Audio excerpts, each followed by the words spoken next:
بچوں کو مسنون دعائیں کہ جب بچہ سونے لگے ماں دعا پڑھے گی، بچے کو دعا کی پریکٹس کرائے گی، صبح اٹھتے وقت خود دعا پڑھے گی، بچوں کو پریکٹس کرائے گی، پینے کے وقت جب بچہ ماں سے پانی مانگے، باپ سے پانی مانگے، تو آپ والدین اگر اپنے بچے کو بٹھائیں، کہیں بسم اللہ پڑھو، آخر میں الحمدللہ کہنے کی ترغیب و تلقین کریں گے ماں باپ، تو بچے کے اندر ہر نعمت کے بعد شکر کرنے کے ایک صفت اور ایک مادہ اس کے اندر پیدا ہوگا۔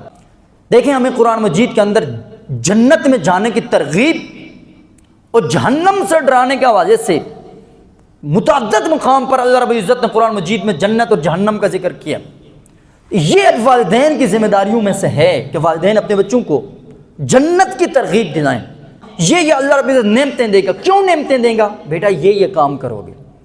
جب بچہ برے کام کرے گا ڈرائیں اسے، بیٹا اس کی یہ آگ ہے، اور اس آگ کے بارے میں اگر سوئی کے ناکے کے برابر بھی اگر وہ آگ دنیا میں آ جائے، ساری دنیا جل جائے، اتنی اس کی تپش ہے۔